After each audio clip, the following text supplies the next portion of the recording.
concordo, agora eu O concordo. Congresso do México aprovou uma série de medidas que mudará o judiciário do país. Dentre as mudanças, o projeto estipula a eleição para a escolha de ministros da Suprema Corte e de magistrados. Além disso, a reforma constitucional também reduziu de 11 para 9 o número de ministros, além da diminuição dos mandatos para 12 anos. Com a aprovação, o México se torna a primeira nação do mundo a implementar a eleição para magistrados da sua Suprema Corte. Eu quero saber a sua avaliação, meu Acácio Miranda, se essa moda pega. A gente vai começar a votar, a gente vai começar a ter eleição para ministro da Suprema Corte. Será que a gente ia ter horário eleitoral gratuito na TV e no rádio? Ministro fazendo corte nas redes sociais para ser eleito ministro do STF? Batendo martelo. E essa moda aí, Acácio Miranda? Eu acho um populismo tremendo que aconteceu no México. São 3 medidas. Primeiro, eleição popular para escolha de ministro. O cargo de ministro, discordemos ou concordemos, ele é um cargo técnico, que depende de uma capacidade técnica. Então, é difícil alguém que não entende nada daquele riscado decidir se aquela pessoa tem aptidão técnica ou não tem. Em segundo lugar, quando a gente olha pro mandato, aí eu confesso a vocês, e já disse aqui em outras oportunidades, que eu sou favorável. Eu acho que qualquer cargo vitalício é complexo. Primeiro porque você dá muito poder para aquela pessoa. Em segundo lugar, você impede a oxigenação daquela instituição. Não à toa, nos nossos mandatos aqui no Brasil para o Poder Executivo e para o Poder Legislativo, em regra, são 4 anos, exceção feita ao Senado Federal, onde são 8 anos.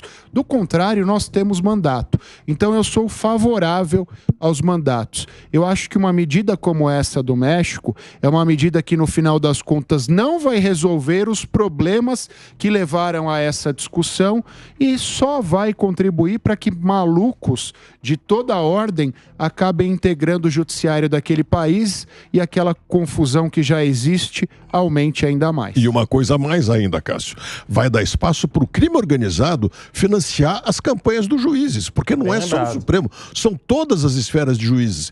Você imagina o PCC mexicano, o quanto não se organizaria para eleger um juiz que tivesse como compromisso de campanha absolver uma pessoa.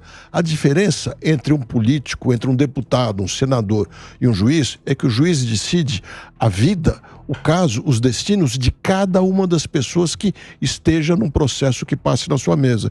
Enquanto os políticos, os deputados e os senadores, eles decidem genericamente sobre os caminhos de um país. É muito diferente. E se o juiz é eleito pelo povo, o Guilherme Mendes, ele fica devendo para o povo, né? Aí o compromisso dele deixa de ser com a Constituição, com a lei, e passa a ser o compromisso com aquele que o elegeu. Tem essa também, né? Em uma situação em que a gente deveria ter o poder contra-majoritário do juiz. Sim, mas é que aí se teria que partir necessariamente de um pressuposto de uma isenção quase que etérea, não é? Então, não vou ter opinião, não vou ter conceitos, preconceitos, não vou ter história de vida e vou aplicar a lei tão somente dentro da sua literalidade, da sua frieza, e a gente sabe que o judiciário não acontece, não age também dessa maneira.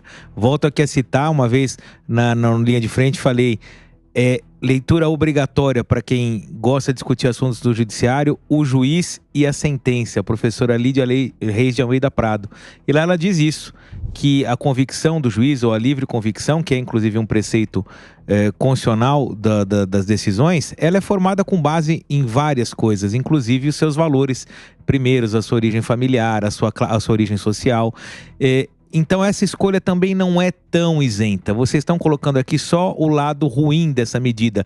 E acho que a gente deveria ter um pouquinho de boa vontade e aguardar a sua implementação para ver os resultados.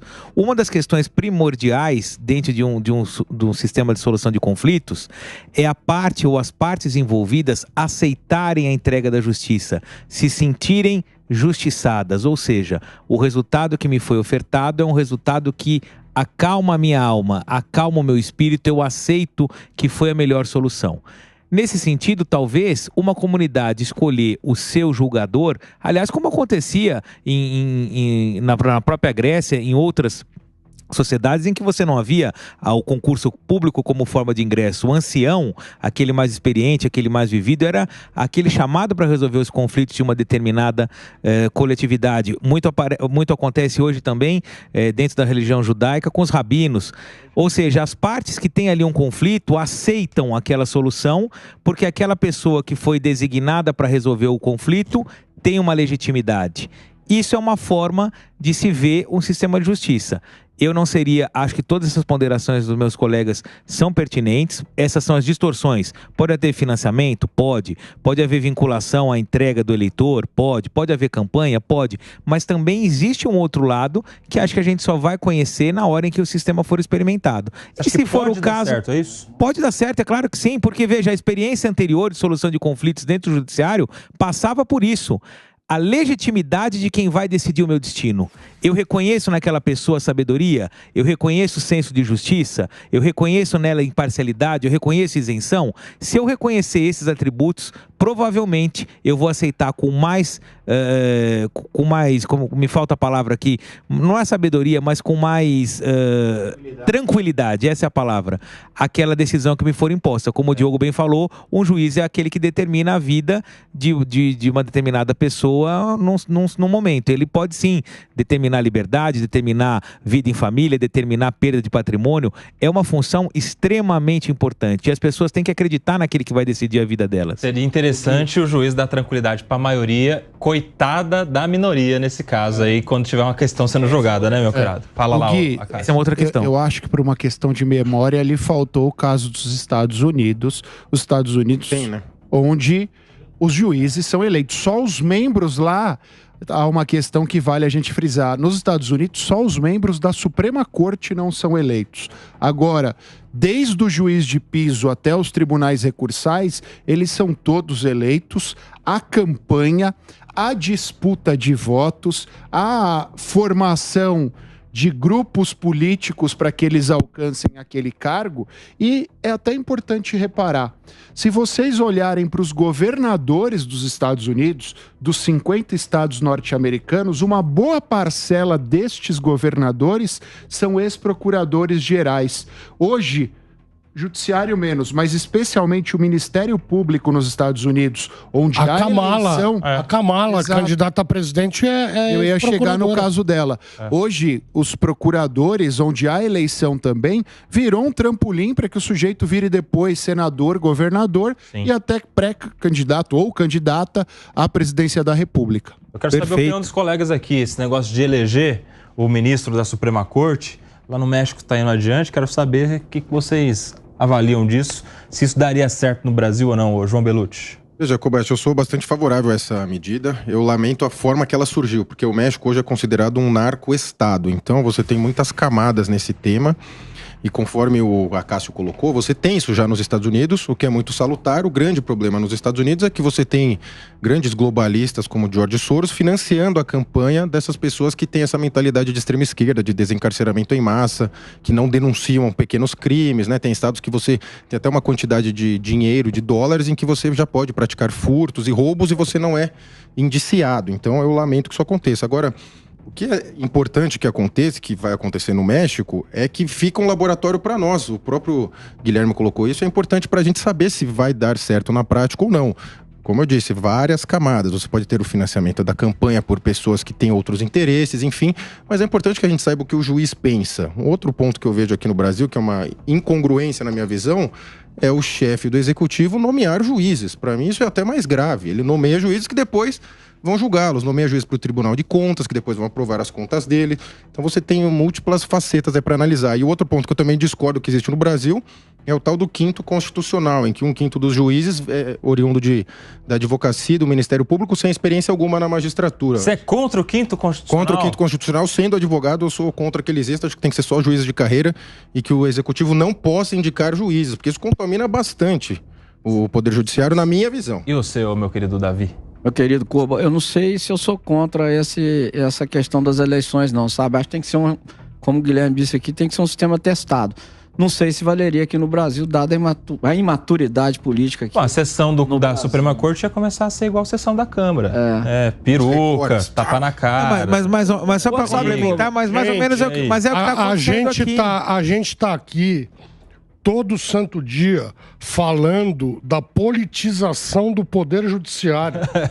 Você vai querer ainda piorar a situação. Mas, Pacheco, nos Estados Unidos funciona. Nos Estados Unidos funciona. Sim, definitivamente cargos políticos, quando devem ser cargos técnicos. Mas é político que o executivo indicar. Ele vai politizar mais. O executivo indica, mas o poder legislativo teria que exercer um papel que não exerce. O Senado, o Senado se retrai. Quando marca a sabatina já está aprovado. Quando marca a sabatina, o cara já está aprovado. Então, Pacheco, esse que é o ponto. Seria um sistema duplo, né? Alguém pode dizer que esse sistema no Brasil funciona? Alguém pode dizer que as indicações são técnicas? Olha, alguém pode dizer que não são indicações políticas?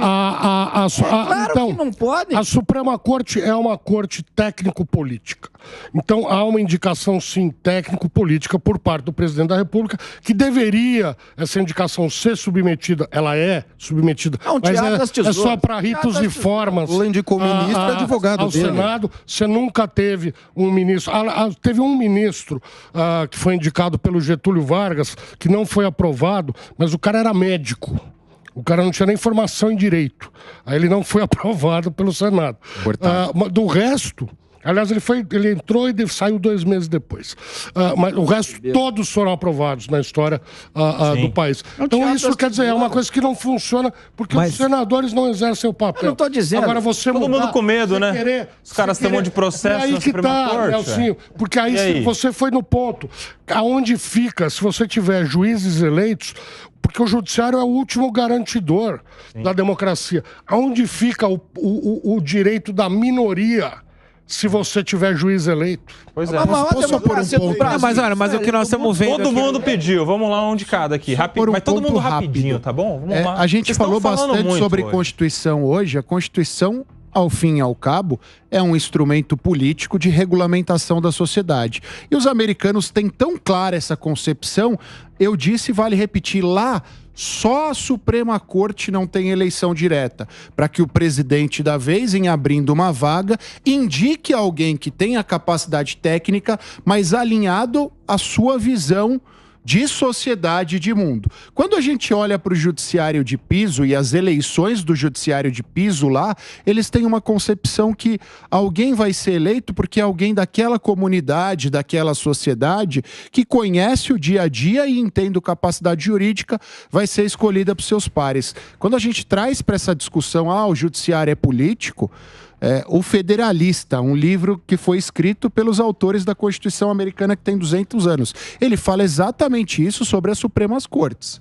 Mas essa é a grande diferença. Vai lá, rapidão, Diogo. Essa é a grande diferença, Cássio. Nos Estados Unidos é como se tivesse 50 países com muita independência e os municípios também. Então lá você tem juízes municipais escolhidos pela comunidade. Cada cidade se organiza como quer. Aí você tem a participação das pessoas nas decisões pequenas. Aqui e no México são países centralizadores de poder. Esse tipo de medida seria, na minha opinião, um verdadeiro desastre. Meus amigos, agora são 4:30 da tarde. Os colegas aqui vão falar também mais um pouquinho, mas eu preciso me despedir do Luiz Fernando Pacheco, que esteve conosco no Tá na Roda desse domingo, mais uma vez abrilhantando, enobrecendo o nosso debate. Pachecão. Muito obrigado, Nelsinho, muito obrigado, colegas, muito obrigado à nossa qualificada audiência. Hoje foi até um debate mais ou menos tranquilo. Acho que é porque o Diogo Tavares não está presente. Pois é. Muito obrigado aos colegas, obrigado pela gentileza, por me ouvirem. Obrigado por discordarem de mim também e por me ensinarem. Eu sempre saio daqui um pouquinho maior do que eu cheguei. E uma boa semana para todos, um bom finalzinho de domingo. Vamos viver a vida com alegria, paz, serenidade e amor no coração. É isso. Obrigado. Aí, participou do Tá na Roda Luiz Fernando Pacheco. E a gente estava discutindo aqui a ideia do México, que lá está indo adiante, de eleições para ministros da Suprema Corte. E aí agora a gente tem 30 segundinhos para cada um aqui. João Belucci, Davi Andrade e Guilherme Mendes. Jacobete, como eu disse, eu sou a favor dessa questão. Vai ser um grande laboratório lá pra gente ver. Agora surgiu de uma questão de um narco-estado mexicano. E eu não tendo a acreditar que seria uma coisa política, porque igual no caso do México, ele vai ter um mandato de 12 anos. Teria que se discutir que proibir a reeleição, evidentemente, né? Teria outros fatores aí para discutir, mas eu vejo com bons olhos, até porque o juiz presta contas à sociedade. E não existe, né, isso que muita gente fala, imparcialidade. Todo mundo tem o seu lado. Você pode atuar com independência, mas todos nós temos nossos valores, nossas crenças e agimos assim, dessa maneira. Davi Andrade. Kobe, eu não sei se eu sou a favor da eleição, né? Não sei se é essa a solução. Eu sei que o que nós vivemos no Brasil não é o regime mais apropriado. A gente está vendo aí a composição da Suprema Corte, como foi feito. Como é uma coxa de retalhos, né? Indicações puramente políticas, né? Amigo do amigo. Então, eu não sou. Vamos ver como é que funciona lá, né? Se der certo, a gente traz. A gente traz. Testar, quem sabe? Quem sabe? Importa o modelo. O problema a gente fala sempre fomos contra. O problema é que geralmente acontece o contrário, viu, Davi? Tá dando errado em algum lugar do mundo, os caras querem trazer pro Brasil. A gente importa o que é ruim, né? A gente tá meio estranho com esses critérios.